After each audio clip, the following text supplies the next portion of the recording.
dalam arti real Ya. sejauh pengenalan karena saya lama dengan Pak Prabowo. Ya, dan Anda pernah menjadi campaign manajernya pula pada waktu calon presiden yang lalu ya. Jadi saya cukup lama berkawan, orangnya keras. Ya. Keras itu artinya ngomongnya keras, gebrak keras, atau juga keinginannya keras. Spontan, kalau marah itu spontan, tapi baik sebenarnya. Orangnya baik. Baca bukunya luar biasa. Berpengetahuan. Berpengetahuan. Bahasanya juga bagus, bahasa asing Bahasa asing bagus. Kemudian retorikanya bagus kan. Kenapa saya katakan Pak Prabowo itu pinter? Karena sekarang ini banyak orang menghitung Prabowo ini membingungkan. Membingungkan. Kenapa? Karena dia ini sebagai presiden terpilih, visi yang tergambar dari pidatonya kan bagus. Iya. Tegas gitu. Ya, memberantas korupsi dan paham betul bahwa korupsi ini masalah besar di negara kita. Masalah besar. Orientasi pemerintahnya membangun kesejahteraan rakyat, menegakkan demokrasi, menegakkan hukum, memberantas korupsi, kan itu yang selalu dikatakan, dan itu selalu jelas. Ini bagus, tetapi membingungkan kalau arah pemerintahnya seperti itu. Kenapa susunan kepemerintahannya tidak mendukung ke arah itu? Ini analisis orang ya. Susunan pemerintah artinya jumlah menteri maupun nama-nama menteri, maupun kapasitasnya. Dari orang-orang kapabilitasnya juga misalnya. Banyak orang menilai, ini mau memberantas korupsi kok ada menteri-menteri bermasalah masuk ke situ. Bermasalah secara publik ya, dan kita tahu artinya ini tidak usah didiskusikan, memang bermasalah. Walaupun juga ada menteri bagus-bagus seperti Sri Mulyani, Budi Sadikin, dan beberapa orang bagus-bagus. Sri Mulyani, Budi Sadikin, Tito saya kira oke. Tito Karnavian oke, Nasaruddin Umar, banyak yang bagus-bagus. Banyak yang bagus. Tapi ada juga yang menimbulkan pertanyaan publik. Lalu ada orang-orang baru yang kayaknya beberapa masih buta di dalam ketatanegaraan dan pemerintahan. Belum ngerti tugasnya. Sehingga orang mengatakan, Pak Prabowo ini mau memperbaiki sesuai dengan pidatonya apa enggak? Kalau saya tetap optimis, itu bagian dari strategi. Bagian dari strategi. Pertama, untuk menunjukkan akomodatifnya terhadap berbagai kelompok, sehingga menjadi menteri sekarang tidak seram lagi tidak sakral lagi. Jadi menteri cuma kayak gitu. Untuk apa kan gitu ya. Sehingga tidak sakral lagi. Kalau dulu kan jumlah menteri sedikit, orangnya juga mantan birokrat senior atau jenderal ternama. Ini orang yang bukan jenderal pun juga bisa. Sehingga kalau begitu ini desakralisasi juga. Desakralisasi. Menteri itu ya biasa-biasa aja, enggak usah dianu-anukan. Yang kedua, mungkin ini memang dalam rangka mengandangkan. Kamu ke bawah saya dulu semua, gitu kan? Ke bawah saya semua. Di bawah kendali ini arahan saya, ngelanggar kamu ini, saya tindak, kira-kira begitu. Kalau dari itunya, tapi kita tidak tahu karena ini politik ya. Karena kepandaian Pak Prabowo itu ada dua kemungkinannya. Satu, karena dia pandai lalu mengatur strategi mungkin antara lain seperti saya katakan tadi. Lalu yang kedua, memang mau mempolitisasi masalah. Karena saya sudah presiden, peduli apa dengan apa, sudahlah saya gini-gini aja, mau kritik dan sebagainya. Mungkin. Tapi saya lebih percaya pada integritas pribadinya sejauh yang saya kenal. Orang itu bersungguh-sungguh dan lugu. Kalau berpolitik tuh lebih jujur gitu ya, tidak terlalu tricky gitu. Tidak terlalu tricky. Dan banyak nolong orang tapi dihanati oleh orang yang ditolong, itu kan. Itu sering sekali beliau menghadapi itu. Sering sekali. Dan dia temperamental. Kalau marah gitu gebrak meja. Spontan. Gebrak meja bisa juga.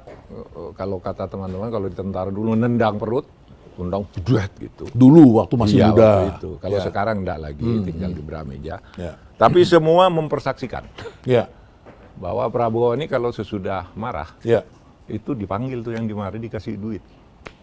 Sehingga banyak teman-teman di Kopassus cerita ingin ditempeleng sama Prabowo karena nanti pasti dipanggil ke publik. Ini cerita serius ini. Ini serius, Pak. Serius. Serius. Apa yang cerita pada saya? Staf-staf saya, ajudan saya, Pak, dulu kan dari Kopassus. Cerita dari mulut ke mulut tentang suka marahnya Prabowo, tapi baik hatinya itu juga. Nah, waktu gini, Pak. Waktu saya jadi manajer kampanyenya Pak Prabowo. Saya diberi satu helikopter untuk kemana-mana. Diberi satu helikopter untuk dipakai kemana-mana. Untuk dipakai kemana-mana udah pakai oleh timnya, karena saya ketua tim. Diberi pesawat juga. Nah, setiap saya ke daerah, itu ada orang menjemput saya dan berbisik. Pak, saya dikirim oleh Pak Prabowo untuk ngawal Bapak. Anda siapa? Saya dulu pecatan tentara. Oh, jadi orang yang tersingkir itu dia beri tempat. Pecatan tentara karena melanggar apa disekolahkan, Pak, ke luar negeri. Dia cerita, selama saya sekolah di luar negeri, Pak Prabowo itu sedang disebut terasing di Yordan dan di luar negeri dan tidak di Indonesia. Tapi Pak, setiap bulan dia ngirim uang ke saya. Setiap bulan nelpon, uangmu masih ada enggak? Gitu. Ada orang di Jawa Timur. Setiap saya ke Jawa Timur, dia yang datang duluan. Saya orangnya Pak Prabowo. Ya saya tanya, Anda kok setia sekali? Ya itu, Pak Prabowo itu. Membiayai anak-anak yang pecatan nakal itu dia bina. Dia kasih uang, dia kasih sekolah. Padahal waktu itu dia sedang kesulitan. Kalau tidak salah namanya Wahyu itu di Jawa Timur. Dia dulu di sekolah di tentara. Terus melanggar apa gitu, dipecat gitu. Oleh Prabowo, sekolah kamu ke luar negeri. Nanti mengabdi ke Republik. Jadi dia tidak buang orang? Enggak. Itu yang waktu saya jadi ketua tim kampanyenya itu, wah hebat bener nih Pak Prabowo gitu. Tapi makanya tentara setia ya pada dia ya. Tapi pada waktu itu kalau kita bicara yang kayak gitu kan diejek oleh publik, oleh mereka yang sekarang dukung Prabowo ini, mereka yang sekarang dukung Prabowo itu, mereka ngejek dulu. Kalau saya dulu katakan, pengejek mereka ya. Iya, ini banyak nih yang masuk kabinet, tapi dulu ngantar Prabowo. Nah saya waktu itu sudah bilang Prabowo itu baik loh. Itu orang-orang di daerah itu, Kopassus tentara, Prabowo datang digendong loh begitu kan gitu. Saya datang karena ketua timnya Pak Prabowo dijaga betul oleh mereka. Pesannya Pak Prabowo, Bapak harus dijaga gitu. Waktu itu, tahun 2014. Jadi dia punya kesetiaan berkawan, punya nasionalisme, punya sportivitas. Entah kalau sekarang berubah. Kalau tadi saya katakan Pak Prabowo kayak gini membingungkan, ini karena strategi, tapi mungkin juga politisasi bisa. Kan ini kan politik, kita tidak dinamis sekali. Ya, bisa dinamis. Itu, tapi Pak, bagaimana kita membaca fenomena dengan orang-orang yang pernah memecat dia dan kemudian ramai semuanya bersekongkol, kemudian semuanya nunjuk itu pelakunya Prabowo tahun 98 dan kemudian mereka menjadi pemimpin, mereka yang memberhentikan, mereka rajin bicara, tiba-tiba sekarang mereka mungkin itu bagian dari cara Pak Prabowo mempermalukan mereka. Dulu kan mereka ini yang ngantam-ngantamnya ketika saya katakan urusan Pak Prabowo dengan urusan HAM dan sebagainya kan sudah ditangani, saya bilang. Semuanya berjalan, proses di pemerintahan berjalan gitu. Tapi mereka ini, yang sekarang bersama mereka ini ngantem nih, ada yang jenderal, ada yang saya yang dihantam waktu itu. Ingat saya dulu ada seorang jenderal juga berbicara seperti saya, bahwa Prabowo ini layak udah jadi presiden tahun 2014 itu. Pak Suryo Prabowo namanya. Nah, itu yang membela habis-habisan. Membela habis-habisan Pak Prabowo. Itu dihantam oleh mereka-mereka yang sekarang bergabung ke sana itu. Jadi kita melihat ada beragam sisi di situ. Ada beragam sisi. Oke, kita kembali lagi tadi bagaimana beliau menyusun kabinet. Ini gemuk. Dan kemudian ada juga orang-orang yang tidak baru satu hari saja sudah berbagai peristiwa terjadi. Ada yang pakai kop surat. Kemudian ada lagi kasus lain. Ada kasus penjelasan tentang pelanggaran HAM. Pelanggaran HAM oleh Pak Yusril yang mengatakan bahwa itu bukan pelanggaran HAM berat. Tidak ada di Indonesia pelanggaran HAM berat katanya. Padahal dulu undang-undangnya beliau yang buat, tapi MPR-nya Pak Yusril yang buat bahwa pelanggaran HAM berat itu harus diselidiki. Dan yang memutus satu pelanggaran HAM berat atau bukan itu adalah Komnas HAM. Komnas HAM sudah memutuskan ada 18 pelanggaran HAM berat. 5 sudah dibawa ke pengadilan. Dibebaskan semua bahwa itu kata pengadilan tidak ada HAM berat. Tinggal 13 ini sisanya. Nah itu masih tetap karena itu keputusan Komnas HAM. Nah, itu Pak yang kita jelaskan, Pak Yusril sudah meluruskan kembali.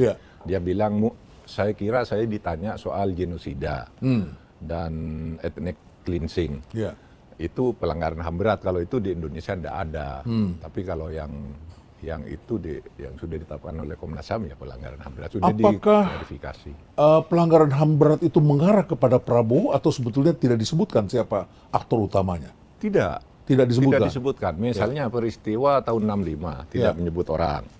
Lalu peristiwa Mei 78, Mei 78 penghilangan orang dan sebagainya tidak menyebut nama.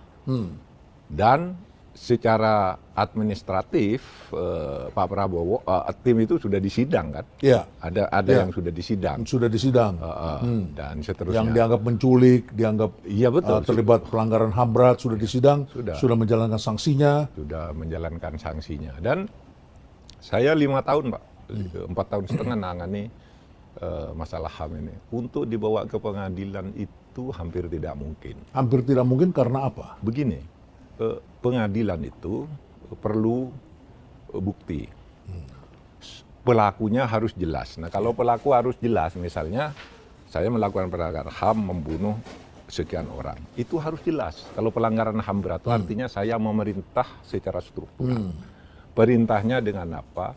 Bukti terbunuhnya dengan apa? Apakah pakai obat, apakah pakai pistol atau pakai pisau atau apa? Itu harus jelas. Nah, itu sesudah dibawa ke kejaksaan. Kejaksaan tidak bisa dari sudut hukum acara, ini tidak bisa. Tidak bisa. Dicoba, ada 5 kasus. Bebas semua 34 tersangka. Gitu. Sehingga waktu zaman saya itu ya sudah kita kalau tidak usah menyelesaikan dulu peristiwanya di pengadilan karena itu sudah dicoba tidak mungkin. Kita selesaikan korbannya saja. Ingatkan Bapak saya sampai ke Belanda dan sebagainya, ke Ciko. Yang PKI itu, yang dulu terstigma PKI, orang sekolah, bisa pulang sekarang dan istilahnya itu mendapatkan pembersihan nama baik ya, nama baik. Itu dulu nggak boleh pulang karena dituduh terlibat PKI, padahal mereka tidak tahu menahu.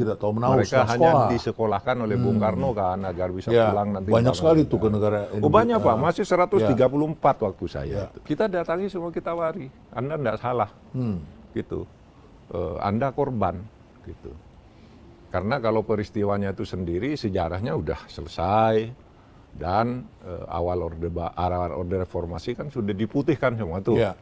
Oleh Pak Wiranto, Pak Habibie, sudah tidak ada tuh PKI sudah tidak ada. Jadi kita tidak menyelesaikan itu, saya menyelesaikan korbannya yang ingin pulang. Tapi kalau masih ngotot, itu harus dibawa ke pengadilan, siapa yang diadili? Pembuktiannya bagaimana? Dulu udah diselesaikan dengan mahkamah militer luar biasa, Mahmilub. Mahmilub itu dulu mahkamah yang dibuat oleh Bung Karno tahun 63. Tahun 66, 67 dipakai untuk ngadili PKI. Udah selesai sebenarnya kalau dari sudut hukum ya, karena sampai bertahun-tahun tidak tidak ada hukum baru yang mengubah itu. Hanya semasa Orde Baru juga banyak sekali ada litsus, ada kemudian dosa turunan itu, beberapa keturunan bersih lingkungan. Ikut tes jadi PNS tidak bisa. Boleh. Dan saya masih sempat Pak Mahfud ke Pulau Buru, kami punya karya sosial di sana, bertemu dengan orang-orang yang tidak berani pulang ke Pulau Jawa karena mereka takut di stigma, orang kampung bilang mereka PKI. Saya tanya, Anda ditangkap kapan? Saya lagi nonton Pak, orang lagi ditangkap, tiba-tiba saya ikut ditangkap. Waktu saya ditangkap di markas Kodim itu, kemudian saya ditanya, nggak ketemu-temu. Akhirnya ditanya, namamu siapa? Soekarno. Nah itu kamu katanya. Hanya yang satu pendukung juga. Karena namanya. Yang satu lagi ditangkap karena dia petani. Ya itu kamu Tani itu dianggapnya itu underbow pendukungnya PKI kan. Barisan Tani Indonesia semacam itu. Jadi kasihan ketemu orang-orang tua yang tidak berani keluar dari sana dan keluarganya jadi petani. Ada juga yang kemarin menjadi sespri saya. Sekarang udah bintang 3 pensiun. Dia bercerita waktu itu dia masih muda, tahun 65. Dia tahu ada orang menyeberang jalan di depan Kodim gitu, mau beli nasi Padang. Karena orang tuanya sakit, mau beli nyeberang jalan gitu. Habis itu ditangkap oleh tentara, dibawa ke Kodim. Pak, saya hanya mau beli nasi, nanti dijelaskan di sana. Sampai sekarang hilang. Itu tahun 65, 66 terjadi seperti itu. Nah, banyak yang seperti itu, orang yang tidak jelas bahwa itu PKI, lalu dituduh PKI. Sesudah itu anak keturunannya tidak boleh bekerja, gitu kan. Ya harus diputihkan ya Pak. Tanpa harus juga menghidupkan PKI misalnya. Iya kan Pak, sudah diselesaikan secara hukum. Jadi apa motifnya memberikan, baru saja dilantik sudah mengatakan itu bukan pelanggaran HAM berat?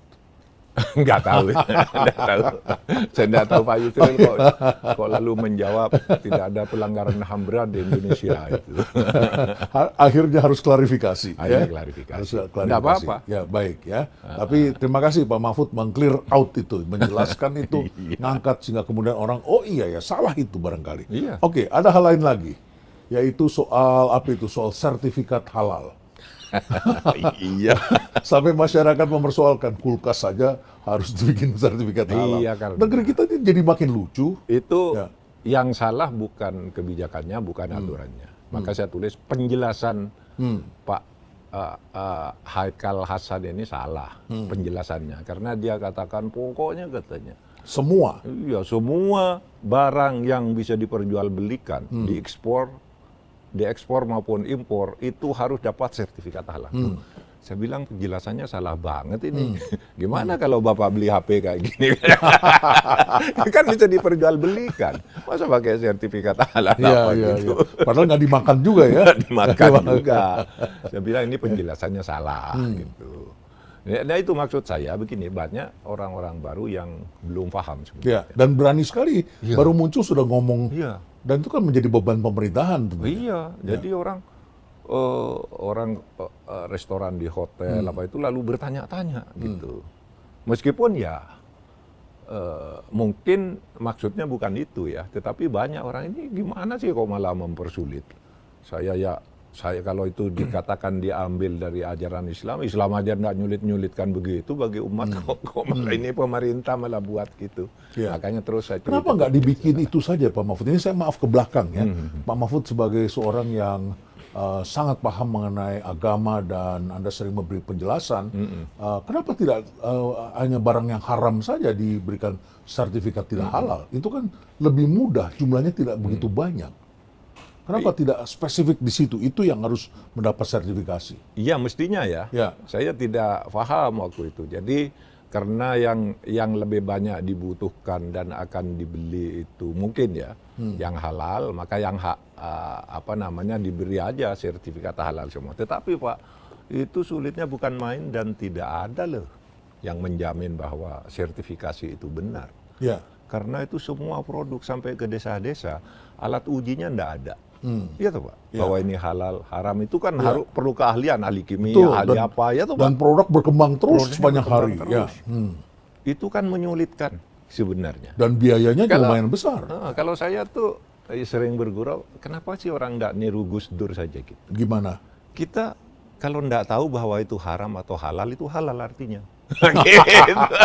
Jadi itu Gus Dur dulu ceritanya nih, saya diceritain si Wimar Witular almarhum. Jadi pergi ke Amerika yang pertama waktu jadi presiden, pesan makanan. Nah terus ajudannya itu tanya ketika Gus Dur pesan makanan itu, ini halal enggak, ngandung babi enggak, ditanya pada anaknya itu. Gus Dur malah, kamu ini tanya-tanya, kalau saya tahu malah enggak jadi makan. Kalau kita enggak tahu meskipun itu haram, enggak apa-apa, kata Gus Dur. Kalau Gus Dur kan enak, kalau Gus Dur tuh Pak, beragama enak. Tetapi kata Gus Dur, beragama tuh yang enak aja, tapi jangan seenaknya gitu. Nah kayak gitu-gitu. Saya masih ingat dulu waktu belum ada Google Translate, saya pergi ke Vietnam dan saya bawa tim dan kami harus pesan makanan dan tidak tahu ini gimana. Yang repot itu saya justru, bukan keluarga saya, bukan orang-orang yang Muslim. Saya repot bertanya benar-benar pastikan agar tim saya tidak makan makanan yang haram begitu ya. Tapi susah sekali ngomong sama orang Vietnam. Dia bahasa lokal dan juga bahasa Prancis. Kami tidak bisa bahasa Prancis. Jadi nanya itu sampai kami gambar gambar babi gitu ya. Ini bukan. Dia jawab yes. Tapi begitu kita cek ayam ternyata. Semua dibilang yes, makin nggak jelas begitu ya. Absurd sekali kehidupan ini. Tapi baiklah, orang mencoba mencari tahu dan artinya ada orang-orang tertentu yang tidak mengukur ya ketika berbicara dan kemudian menimbulkan kehebohan. Iya, nggak boleh tuh kalau pemerintah harus hati-hati. Ketika bicara, dia harus bisa dijelaskan lebih lanjut dan selesai gitu. Kalau bicara lalu gitu aja salah ya udah nanti harus nggak boleh begitu kalau pejabat harus jelas dulu. Nah, yang sekarang ini banyak yang kompetensinya untuk ke tata pemerintahan itu belum ada. Tapi enggak apa-apa. Kita anggap toh kita dulu juga mulai dari awal juga. Baik. Ketika saya masuk ke pemerintah dulu kompetensi kan dipertanyakan juga. Tapi tentu ada ukuran-ukuran awal sih seharusnya ya. Pak Mahfud tidak memberikan komentar di Twitter tentang Tom Lembong. Tom Lembong, saya belum memberikan komentar. Belum, berarti akan memberikan. Saya akan memberikan komentar dan saya bisa juga komentar dari sekarang ini. Tom Lembong itu kasusnya bisa benar, tetapi membingungkan. Membingungkan lagi, ya. Bisa benar kenapa? Karena apa yang expose, yang diumumkan ke publik oleh Kejaksaan Agung itu memang memenuhi syarat korupsi. Memenuhi syarat menurut undang-undang. Secara legal formal. Secara legal formal. Karena apa? Legal formal korupsi itu artinya memperkaya diri sendiri atau orang lain. Atau korporasi. Itu jadi satu. bisa saja dia tidak memperkaya diri tapi dianggap memperkaya orang lain. Memperkaya perusahaan lain yang diberi lisensi untuk itu. Satu. Yang kedua merugikan keuangan negara. Yang ketiga melanggar hukum dengan cara melanggar hukum. Melanggar hukumnya itu sudah jelas karena pada waktu itu ada aturan kita tidak boleh ngimpor gula karena produksi melimpah. Lalu memperkaya orang lain tentu. Ada perusahaan yang mendapat ada perusahaan yang mendapat keuntungan dari situ. Tidak memperkaya diri. Gitu. Tapi merugikan keuangan negara sudah dihitungkan oleh kejaksaan. Kalau tidak karena ada ini maka negara rugi sekian itu sudah dihitung juga. Jadi memenuhi syarat untuk ditersangkakan korupsi, jangan pula dipolitisir. Tetapi membingungkan dan harus dipandang juga dari sudut politis. Kenapa kok mulainya dari Tom Lembong? Padahal ada menteri lain yang juga melakukan hal itu. Harusnya mulai dari yang terdekat. Tahun 2003, 2023, 2021 itu kan menterinya ada tuh. Ya, masih ada semua itu. Ya, iya kan? Dan melakukan hal yang sama. Bahkan lebih besar. Lebih besar. Nah, Tom Lembong dari sudut yuridis formal, legal formal ini. Tapi kenapa yang ini nih dibiarin? Iya tuh Pak. Nah itu terus jadi pertanyaan menjadi isu politik. Tapi kita lihat aja perkembangannya. Kasihan juga kan Tom Lembong.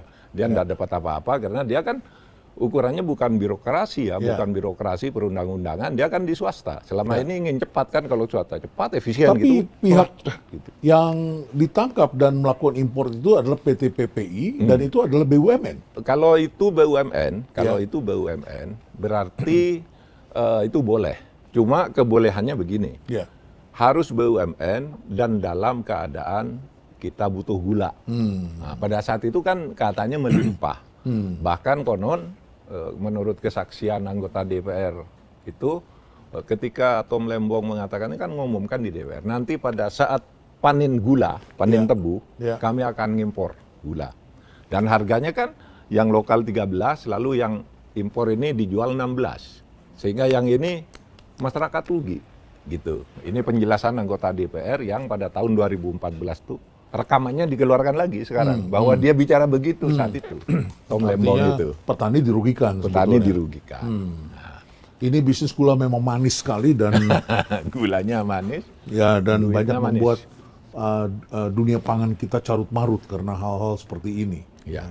Baik Pak Mahfud. Tapi at the same time, apa yang terjadi dengan Tom Lembong kalau kita lihat pembacaan berita disampaikan oleh beragam pihak, kok semakin banyak kasus yang menyangkut soal rasa ketidakadilan dalam masyarakat. Ya itu. Ya, kita lihat kasus Supriyani, guru Supriyani, kasihan ya. Ya, kasihan sekali. Tapi akibatnya juga fatal bagi para polisi. Sekarang guru-guru tidak mau menerima anak polisi. Ini kan tidak semua polisi jelek, tidak tetapi semua banyak guru yang berpikir nanti saya dikriminalisasi. Itu mulai terjadi. Itu ada mengusik rasa ketidakadilan.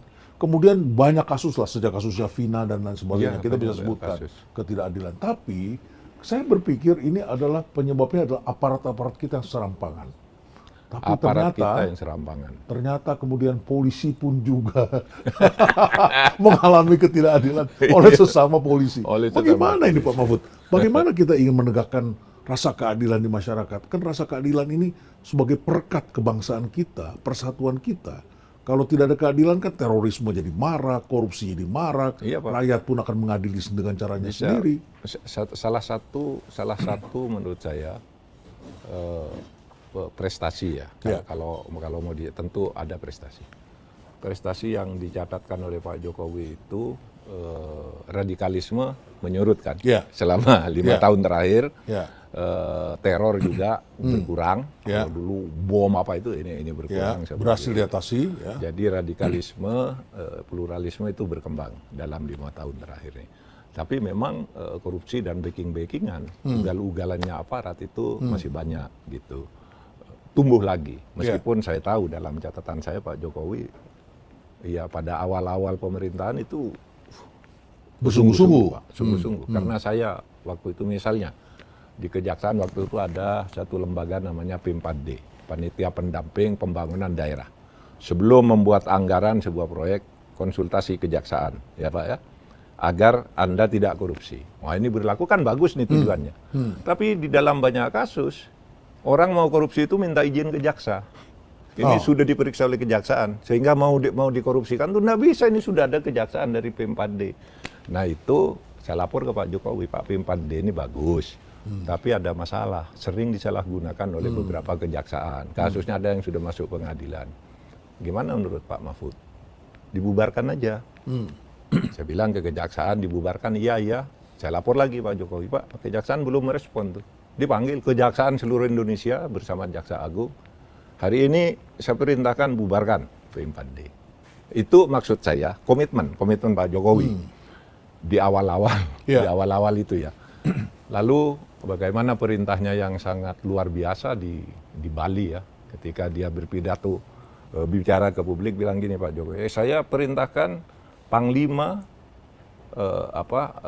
pimpinan TNI, Kodim, Kodam, Polres, Polda gitu, kalau baru diangkat, yang disuani itu jangan preman gitu. Iya kan banyak yang suan ke preman Pak, melihara preman.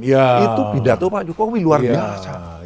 Di tahun 2020. Dan ini confirm disampaikan juga oleh Pak Dudung ketika beliau menjadi Pangdam Jaya. Ya, dia bilang banyak sekali tokoh-tokoh yang mau dibubarkan itu bilang, Pak dulu Pangdam datang menghadap saya katanya mereka. Pak Dudung mengatakan begitu. Zaman saya tidak bisa kata Pak Dudung. Jadi Pak Jokowi ini banyak, saya bukan tidak tahu loh, banyak Pangdam, Kapolda, Kapolres, begitu diangkat menduduki tempat baru yang didatangi dulu preman. Harusnya preman itu diberantas, radikalisme itu diberantas. Bahkan preman berbalut agama, berbalut kubah dan sebagainya. Ya itu kayak gitu. Nah itu kan bagus Pak, bagus. Pak Presiden waktu itu mengambil tindakan ya, terus, mengingatkan itu. Terus, dan banyak aparat yang kemudian menjadi malu sendiri dan tidak menjalankan itu. Iya Pak. Nah tapi akhir-akhir ini kemudian marak lagi backing-backingan itu ya, backing aparat, pertambangan ilegal itu banyak sekali. Itu permainannya di atas. Saya kemarin di Jogja tuh diskusi dengan para guru besar UGM, Pak itu katanya backing-backingan tambang, penjarahan terhadap kekayaan alam itu luar biasa. Hanya presiden yang bisa memimpin ini. Karena setiap akan diselesaikan selalu punya backing di atas. Backingnya sampai ke langit katanya. Ini hanya presiden yang bisa dari langsung memimpin sendiri. Batu bara nikel sampai ke pasir dan batu kali. Ikan, kayu, hutan, semua Pak. Dan itu masyarakat merasakan ketidakadilan ya. Ketidakadilan ya, kemiskinan, tapi ada juga pencurian misalnya, yang paling banyak itu Pak. Pencurian saham perusahaan Pak. Bagaimana ya? Jadi Bapak punya perusahaan gitu, sudah terdaftar di Kemenkumham. Saya main dengan pejabat. dan main dengan notaris, dibuat perusahaan Bapak itu berubah atas nama saya. Banyak yang begitu. Saya pernah didatangi oleh anak muda ke sini sampai menunggu podcast ini selesai. Itu dia punya hotel di Batam, tiba-tiba sudah diambil alih oleh pihak lain, dan ketika dia minta kepada kementerian itu tidak bisa dia ini kan, karena haknya dia sudah dialihkan. Iya betul, di kementerian bilang ini nggak bisa dibuka, sudah beda, bukan Anda lagi anunya gitu. Nggak bisa buka untuk diperbaiki, nggak bisa. Suruh ke pengadilan, di pengadilan kalah lagi. Kalah, ya. Sudah di pengadilan kalah, lalu yang punya ini dipidanakan katanya fitnah. Sekarang ada yang di penjara. Padahal dia yang ya. Kami pernah punya salah satu partner yang sangat sosial. Dia senang sekali berhasil membeli hotel di Bali dari BPPN, tapi akhirnya berakhir di penjara. Di akhir penjara kan? Karena dia, orang mengatakan dia mengganti nama, padahal sah itu dia membelinya. Dan Beckhamnya di Jakarta itu, bukan di daerah. Ya. Makanya kan Beckhamnya di langit. Ya. Bagaimana kita mengatasi ini, Pak Mahfud? Pak Mahfud kan pernah menjadi Menko Polhukam, mengatasi masalah ini. Makanya saya katakan Presiden. Presiden harus itu. Karena begini Pak, saya sudah mencoba menyelesaikan kasus ini satu persatu dan banyak. Misalnya begini, ada pencurian tambang di suatu tempat. Ya. Sahamnya berubah. Sesudah diselidiki, orang ini enggak salah ini. Tapi dipidanakan yang punya. Nah kita datang ke sana Pak, datang ke sana, kirim tim. Begitu kita sampai ke sana, apa jawab aparat di daerah? Kejaksaan bilang, Pak ini sudah tidak bisa lagi diperiksa pusat. Bapak tunggu aja di pengadilan. Kenapa? Ini sudah dilimpahkan ke pengadilan oleh kejaksaan. Padahal ini tidak salah nih. Kalau sudah dilimpahkan pengadilan kan harus nunggu hakim. Tunggu hakim. Haknya sudah di pengadilan. Tim saya yang ke sana gagal, Pak. Tidak bisa kami. Dan hakim itu di luar pemerintahan. Independen. Suruh bicara aja ke hakim. Gitu. Jangan bicara ke kami. Dan hakim terikat dengan prosedur. Ada lagi saya datang ke Bali. Kejaksaan ini kok rusak ya, menersakan orang sembarangan. Saya sudah punya bukti didiskusikan di Jakarta antar institusi, termasuk kejaksaan. Ini tidak benar. Saya datang ke Bali untuk memberitahu nih, bahwa ini tidak salah. Tetapi apa? Sebelum saya sampai ke sana, kasus orang yang dikorupsikan itu diajukan ke pengadilan. Pak Mahfud sudah tidak bisa Pak, Bapak itu sudah masuk ke pengadilan tadi pagi. Saya datang jam 11, jam 9 sudah masuk. Ini kan menyangkut nasib orang Pak, ada di penjara Pak Mahfud. Itu hanya presiden yang bisa. Ya, Pak Mahfud, ini rasa dongkol kita sangat besar mendengar cerita ini. Kita ngopi dulu Pak Mahfud. Kita jangan lupa ngopi. Jangan lupa bahagia. Kopi inspirasi. Saya kopi inspirasi. Saya sudah sering ke sini, sukanya kopi inspirasi. Saya menemani. Ya, baik. Ya, makasih. Ya, Pak Mahfud, sambil tunggu kopi ini begini Pak Mahfud. Ya, rasa ketidakadilan, kemudian menimbulkan konflik, dan akhirnya masyarakat dengan jalan sendiri. Tapi kita mendengarkan pidato Pak Prabowo ketika meresmikan GSN. GSN di Sentul kalau tidak salah. Dan pidato itu bagus sekali pidatonya tentang pemberantasan korupsi. Apa komentar Pak Mahfud dengan pidato itu? Pidato itu hampir semuanya daging ya, bisa dijadikan beberapa butir yang menarik, dan itu pidato yang kesekian dari Pak Prabowo yang begitu itu tadi. Kadangkala orang curiga Pak Prabowo ini sungguh-sungguh enggak sih, kok sepertinya masih terpengaruh oleh pemerintah lama gitu ya. Tapi begitu muncul pidatonya bagus sekali, termasuk yang di GSN. Itu banyak. Dan banyak orang yang melihat dia ngomong benar-benar independen, menarik, berbeda dengan penampilannya ketika menghadap ke Solo, ketika datang ke Solo. Iya, makanya. Beda ya? Beda banget. Banget. Ketika di Solo sepertinya ya dan bawa dari sana, tapi begitu pidato seperti melawan kan. Nah itu bagus menurut saya, pidatonya banyak. Nah salah satu butir yang menarik itu di samping saya akan menjadi pemimpin Indonesia yang bersih kan gitu ya. Demokrasi dan sebagainya. GSN enggak usah terlalu glamor. 5 tahun sekali aja ada kayak gini gitu. Enggak usah unjuk kekuatan apa gitu. Itu kan bagus. Ya mendukung pemerintah, mendukung Pak Prabowo, tapi enggak usah hura-hura lah apa-apa muncul ini gitu kan. Itu yang bisa ditafsir dari pernyataan Pak Prabowo. Tapi satu hal yang penting Pak, yang sekarang udah menjadi penyakit kronis itu, Pak Prabowo bilang, sekarang itu hentikan kunjungan-kunjungan ke luar negeri. Ingat kan? Iya. Pak, kunjungan ke luar negeri itu gila Pak. Pertama, itu merepotkan orang banyak. Ya. Saya kalau ke luar negeri kan sering, baik waktu DPR maupun menteri itu banyak pegawai kedutaan tuh ngeluh. Oh, iya, karena yang harus menjemput dan menyediakan jemput kendaraan. Menjemput saya sebelum saya sampai ke hotel sudah ditelepon. Rombongan berikutnya udah datang, Bapak ditunggu di bandara gitu. Kasihan juga ya, iya, jadi diplomat-diplomat kita di sana. Begini yang nggak tahu, Pak ini hampir tiap hari begini. Belum pulang yang satu datang yang lain. Kalau tidak dari kementerian ini, kementerian itu. Bahkan tingkat DPRD, tingkat 2, studi bandingnya ke luar negeri coba. Itu biaya tinggi itu. Biaya tinggi dan menghabiskan anggaran ya. Di DPR itu Pak, saya pernah jadi anggota DPR. DPR itu setiap anggota komisi itu mempunyai hak untuk studi banding ke luar negeri. Ya. Setiap tahun. Setiap anggota pansus, undang-undang itu kan banyak tuh. Setiap anggotanya itu berhak studi banding ke luar negeri. Beberapa kali kalau setahun jadi anggota 5 pansus, berarti 5 kali ke luar negeri dia tambah 1.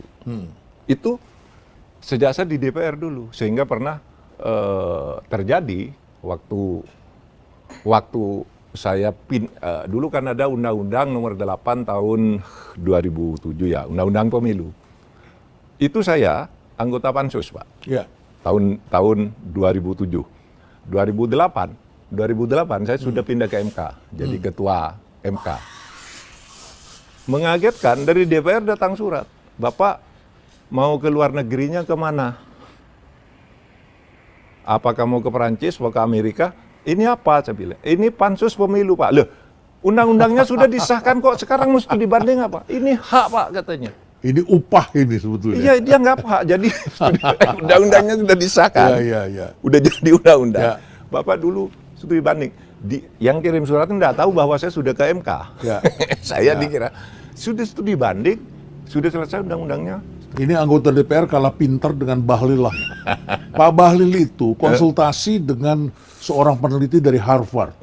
Dia bisa melakukannya secara online. Tidak harus pergi ke Harvard. Sehingga bisa lebih cepat dia studi. Nah sama. Ya. Waktu saya anggota DPR tuh saya ada di Komisi 3 yang merancang undang-undang tentang LPSK, Lembaga Perlindungan Saksi dan Korban. Ya. Nah, ini kan dapat jatah ke luar negeri. Ya. Sudah ada proposal, kita ke Perancis, kita ke Inggris, kita ke sana ada LPSK. Uang sakunya lumayan itu. Iya Pak, saya bilang, untuk apa ke sana, apa yang mau dicari? Saya bilang, waktu itu saya kan di situ. Ini Pak perlu kita bahannya sudah ada nih. Pak, tapi kita tahu Amerika, lihat gini, di UI itu ada pusat studi Amerika, saya bilang. Pusat kajian. Pusat aja, saya bilang. Ngundang dari sana, suruh ceramah di Amerika, gimana pasti ada bahan. Kalau enggak, ngundang ke Dubes Amerika. Teman-teman itu mau? Ya akhirnya mau, saya paksa. Saya paksa. Nggak bisa. Tapi nggak dapat uang saku dong kalau nggak dapat. Saya kira salah satu undang-undang yang penting di Indonesia ini yang tidak studi banding ke luar negeri, undang-undang LPSK. Dan itu saya potong dulu. Saya potong. Nggak boleh untuk apa ke luar negeri. Persis alasan saya seperti kata Pak Prabowo pidato kemarin. Waktu itu saya bilang, untuk apa? Kita kan sudah tahu kebutuhan kita apa. Ngapain juga ke sana. Gitu Pak.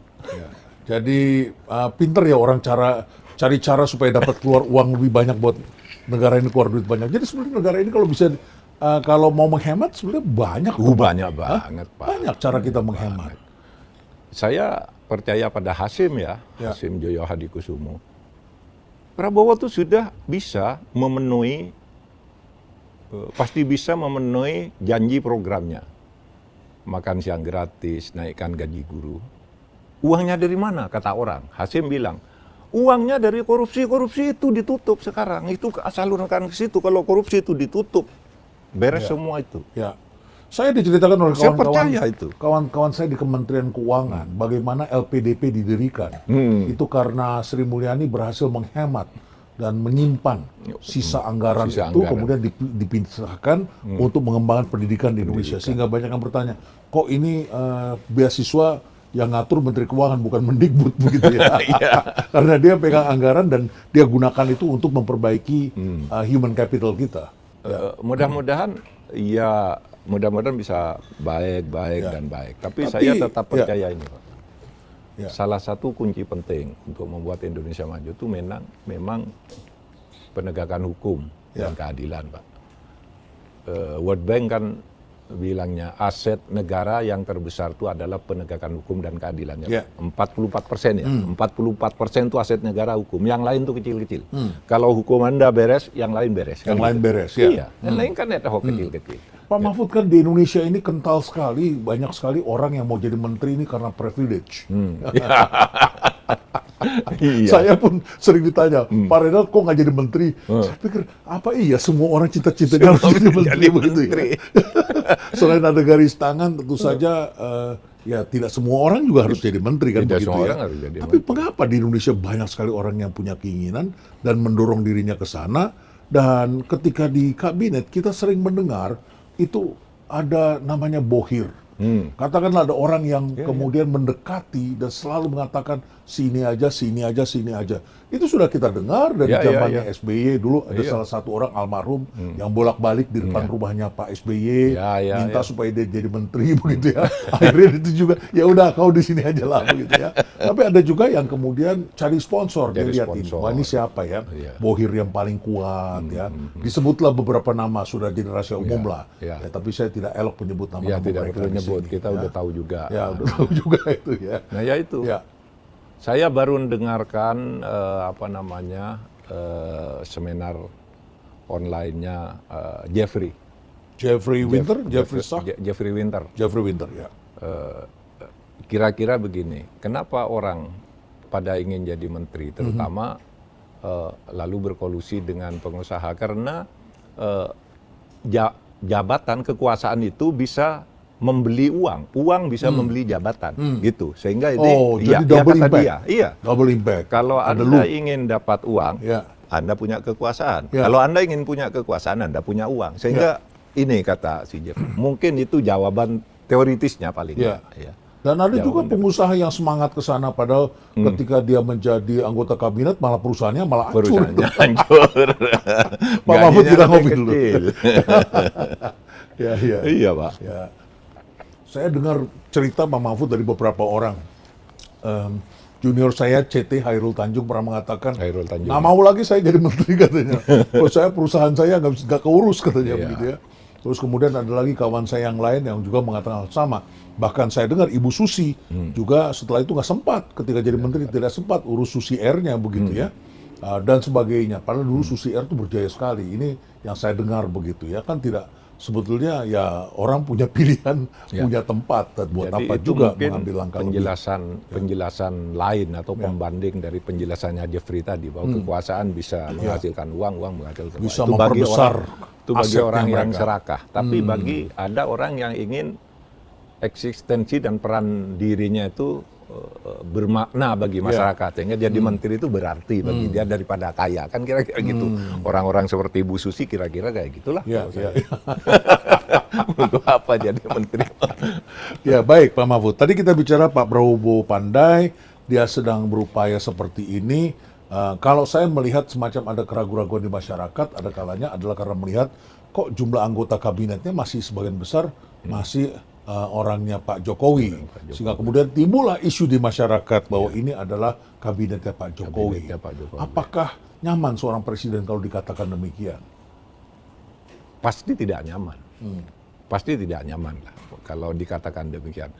Itulah sebabnya saya katakan tadi ini Pak Prabowo tuh mungkin dalam rangka mengatur sesuatu sampai dirinya yakin bahwa yang saya rencanakan ini bisa jalan dengan cara ini. Sekarang diakomodasi aja dulu daripada ribut-ribut kan gitu. Sehingga kan kelihatan kabinet sekarang ya kurang berwibawa juga karena enggak jelas ininya ya, sehingga kebanggaan jadi menteri itu tidak ada. Ada satu yang sedang menghisap cerutu. Dan itu ramai sekali. Jadi olok-olok publik ini semakin banyak kalau tidak punya wibawa. Olok-olok publik makin banyak, sehingga nanti ketika Pak Prabowo mungkin melakukan pengaturan kembali, orang tidak kaget gitu ya, atau itu orang tidak jadi menteri sudah tidak kehilangan apa-apa kok, cuma begitu aja gitu, nanti dirombak-rombak lagi, ditata. Meskipun itu tidak mudah karena Pak sekarang ini sudah real ya, realitasnya ada banyak menteri, banyak departemen. Itu belum bisa bekerja loh Pak. Kenapa? Karena itu perlu anggaran. Sedangkan anggaran itu perlu perubahan banyak undang-undang. Oh, iya Pak. Misalnya begini. Ya, nomenklatur juga berubah. Ya. Kementerian Kemenkumham sekarang jadi 3 kementerian. Jadi 3 kementerian. Padahal undang-undang tentang itu yang dimaksud menteri dalam undang-undang ini adalah Menteri Hukum dan HAM. Nah sekarang kalau Menteri HAM-nya harus ada undang baru kan? Oh. Menteri Imigrasi harus ada undang-undang baru kan? Iya kan Pak? Iya. Nggak boleh pakai undang-undang ini. Ya. Menteri Keuangan nggak bakal mengeluarkan uang. Oleh sebab itu yang saya dengar perpres tentang badan baru itu belum keluar juga. Karena jadi harus sesuai dulu dengan belum bisa mengeluarkan anggaran dan juga belum bisa bergaji menterinya. Ya, mungkin belum bisa bergaji atau ditalangi dulu. Tetapi itu sudah pasti secara hukum. Kalau uang dikeluarkan untuk sesuatu yang nomenklaturnya tidak ada di undang-undang itu korupsi, Pak. Sebab itu Menteri Keuangan sering melarang kalau ada lembaga baru keluar gitu sementara undang-undangnya berbunyi lain. Seperti sekarang ada Badan Penyelenggara Haji. Ya Pak? Ya. Badan Penyelenggara Haji itu otonom setingkat menteri. Tetapi undang-undang tentang haji yang dimaksud menteri dalam ini adalah Menteri Agama, bukan Kepala BPIH, bukan Menteri Urusan Haji. Kan harus diubah dulu. Jadi, harus disinkronkan semuanya. Iya, kalau ini tidak diubah, nggak bisa. Ya. Lalu ini yang mengeluarkan uang atas nama Kementerian Agama melanggar undang-undang. Aparat penegak hukum senang itu. Makanya senang. Dan itu banyak undang-undang yang banyak sekali. Baik, Pak Mahfud, banyak yang bertanya juga apa yang Prof. Mahfud lakukan sekarang saat ini? Saya mulai menjadwal dan mulai mengajar dan menjadwal lagi. Dulu saya mengajar banyak Pak, dulu sampai 18 universitas saya dulu ngajar aktif. Iya Pak, dulu. Termasuk di UI dulu saya bertahun-tahun ngajar. Tapi saya berhenti ngajar tuh dan mengurangi sejak jadi ketua MK tahun itu fenomenal karena harus penuh kan, tidak bisa ditinggal. Kalau anggota DPR sebelumnya ngajar saya enggak apa-apa, DPR juga enggak ada kerjaan dan enggak jelas juga kerjanya waktu itu. Nah, sekarang saya mulai lagi nih, sudah mulai yang kampus-kampus di Jogja dan dekat Jogja. Mulai membimbing disertasi, menguji disertasi dan mengadakan diskusi-diskusi dengan teman-teman civil society ya. Civil society. Ya, dan kita perlu terus merawat demokrasi, Pak. Dari situ human merawat rights, demokrasi. Dan juga untuk memperbaiki pendidikan dan penegakan hukum di negeri kita. Baik Pak Mahfud, terima kasih banyak. Kita sudah 4 kali mengisi intrik di sini. Terima kasih kopinya. Sahabat dan kita nikmati kopinya. Tentu saja banyak hal menarik lainnya. Kita sudah berbincang-bincang dan tentu saja pemerintahan baru ini perlu kita berikan terus vitamin dan dukungan agar bisa terus memperbaiki. Sepanjang itu bisa memperbaiki, why not? Pilpres sudah selesai, kemarahan satu dengan lainnya sudah selesai. Saatnya sekarang kita kembali untuk membangun bangsa ini menjadi suatu bangsa yang bisa menegakkan hukum dan keadilan. Ini PR besar nih, dan juga memberantas korupsi. Cuman tadi kita belum bahas tentang KPK ya. Next time Nanti kita masih ada PR untuk membahas bagaimana ini KPK, kenapa sekarang kelihatannya lembek begini dan kok tidak ada aktivitas yang menonjol begitu ya. Hari ini terakhir ya, ini sebelum kita diskusi ini ada berita agak bagus sih. Apa itu Pak Mahfud? Menteri Hukum dan HAM mengatakan kemungkinan besar Pak Prabowo akan menarik surat pengusulan. Yang kemarin diajukan oleh artinya dikocok ulang. Atau dilakukan diminta persetujuan ulang oleh DPR sehingga nanti akan menjawab. Kita berharap ini dijadikan momentum untuk memilih orang-orang yang sevisi dengan Pak Prabowo. Presiden ya. Iya kan, dengan presiden. Dan dulu saya usulkan itu karena itu tidak melanggar undang-undang. Kalau yang sudah diberikan ke DPR asal bisa diselesaikan sebelum 19 Desember itu tidak masih ada waktu kita untuk mencari yang lebih baik lagi.